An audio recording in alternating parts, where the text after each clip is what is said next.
ጀግናው ጎዳና እየወጣህ በህይወት ዘመንህ ስትፈልግ የኖርከው ዘላቂ ደስታንና እውነተኛ ማንነትን መሆኑ ትረዳለህ። በስኬታማ ሰዎችና ባልተሳካላቸው ሰዎች መካከል ያለው ትልቁ ልዩነት ሰላም፣ ፍቅር፣ መትረፍረፍ ለሁላችን ይሁን። ውድ ቤተሰቦች እንዴት ናችሁ? ዛሬ አሪፍ በሆነ ሐሳብ ተገናኝተናል። እስከ መጨረሻው ድረስ ተከታተሉ። ውድ ቤተሰቦቼ እያንዳንዱ ሰው ኃይል አለው። ብዙ ጊዜ ግን በአካባቢያችን ላይ ያሉ ሰዎች ኃይላችንን እንዲነጥቁን እንፈቅድላቸዋለን። ወይም ያለፍንበትን ዙረን እንመለከታለን ወደ ኋላ፣ ወይም ትውልዳችንን እንቆጥራለን እንጂ በራሳችን በቂ ሚና መጫወታችንን አናምንም። እኔ ለሰው ልጆች ሁሉ ማስተላለፍ የምፈልገው ጠቃሚ መልእክት ይህ ነው። ያመንክባቸውን ህልሞች መቼም ቢሆን እንዳትተዋቸው። መቼም ቢሆን አንተ የምታውቀው ሰው ህልም አልሞ ያሳካ ስለሌለ፣ ካንተ ቤተሰብ ካንተ ዘመዶች ህልም አልሞ ህልማቸውን የኖሩ ሰዎች ስለሌሉ መቼም ቢሆን ህልምህን አንተ እንዳትተው ትችላለህ አንተ። ስለዚህ መቼም ቢሆን ሰዎች አይሆንም ህልም እንኳን ምን እንደሆነ ማቁ ሰዎች አይሆንም ስላሉ እንዳታቆም። መቼም ቢሆን ቀላል በሚመስል የማገልገል ቦታ ላይ ሆነህ ልታስመሰግን ትችላለህ። ይሁንና ማንኛውም ነገር የሚጀምረው ከምኞት ነው።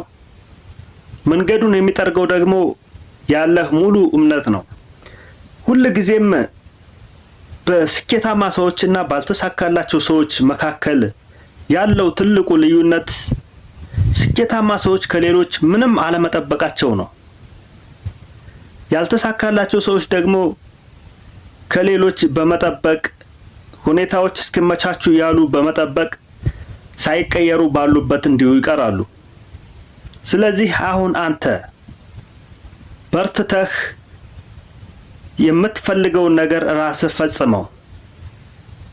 በመጀመሪያ ባይሳካልህ እንኳን እስኪሳካልህ ድረስ ደጋግመህ ሞክረው። ምክንያቱም ሌሎች ጋር ያለው ኃይል አንተም ጋር አለ። በስተመጨረሻ በህይወታችን የሰራነው ነገር የሚገመገመው በተለያየ መንገድ ነው።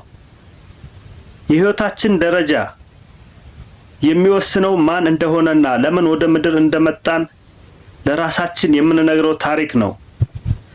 መልካሙ ዜና ይህንን ታሪክ በፈለከው ጊዜ መቀየር ትችላለህ። ምክንያቱም መቼም ቢሆን የህይወት ደራሲ አንተው ነህ። ጀግና መሆንን ለመናገር ምን ያህል ጮክ ብዬ መናገር ወይስ ምን ማድረግ አለብኝ? ይሁንና ማንኛውም ሰው ጀግና ነው። አንተም በራስህ ዓለም ጀግና መሆን ትችላለህ። በምታልማቸው ህልሞች ልታሳካ በምትፈልገው ነገር ላይ ጀግና መሆን ትችላለህ። በምታደርገው ጎዳና ሁሉ፣ በህይወትህ ልትሰራ በምትወደው ነገር ሁሉ፣ ልታሟላ በምትሸው ምኞትህ ሁሉ ዘላለማዊ ደስታን ፍለጋ ላይ ነህ። በጀግናው ጎዳና እየወጣህ በህይወት ዘመንህ ስትፈልግ የኖርከው ዘላቂ ደስታንና እውነተኛ ማንነትን መሆኑ ትረዳለህ። በምድራችን ላይ የምንኖር ሰዎች ሁሉ የጀግናው ጉዟችን የመጨረሻ ደረጃ ይህ ነው። የእውነተኛ ማንነትህን ግኝት ማካሄድ የምትችለው አንተ ብቻ ነህ። በውስጥ ያለውን ጀግና ማውጣት የምትችለው አንተ ብቻ ነህ። እስከዚያው ግን በህይወት ዘመንህ በውስጥ ያለው ጀግና ሲጠራህ ይኖራል። እሱ ለመስማት ደግሞ አሁን ያሉህን ብዙ ጥቅም የማይሰጡህን ጓደኞችን ቀነስ አድርገህ ከውጭ ዓለም የምትሰማውን ነገር በመቀነስ ወደ ራስህ መመለስ ይኖርብሃል። ያኔ በውስጥ ያለውን ጀግና ትሰማዋለህ። እሱን ማዳመጥ ትችላለህ። ግን እሱን ለማዳመጥ ከሚያውኩህ ነገሮች ራስን ሰብሰብ አድርገህ ወደ ራስ መመለስ ይኖርብሃል። ይሄንን በማድረግ በውስጥ ያለውን ነገር ምንድነው፣ በኔ ውስጥ ያለው ነገር ምንድነው፣ የኔ ችሎታ የሚለውን መጠየቅ ይኖርብሃል። እሱን መፈለግ። ከዚህ ቪዲዮ አንድ እንድትማረው ነገር የምፈልገው ያለምካቸውን ህልሞች መቼም ቢሆን እንዳትተዋቸው። ለጊዜው ለማሳካት እንቅፋቶች ቢገጥሙህም እንኳን እንዳትተዋቸው።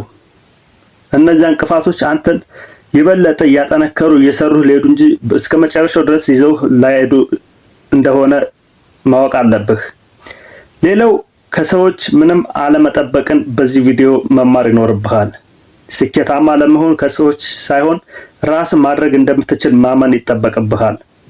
እነዚህን ካወክ ስኬታማ ነህ አንተ። እነዚህን ተግባር ላይ ካወልካቸው። ስለዚህ ተጠቀሙበት እያልኩኝ ለዛሬ የነበረኝ ቆይታ ጨርሳለሁ። ቪዲዮ ከተመቻችሁ ሰብስክራይብ፣ ላይክ በማድረግ ቤተሰብ ይሁኑ። ቀጣይ ደግሞ የሚለቀቁ ቪዲዮዎች እንዲደርሷችሁ የደውል ምልክቷን መጫን አትርሱ። እስከዛ ድረስ በያላችሁበት ሰላማችሁ ብዝት ይበል።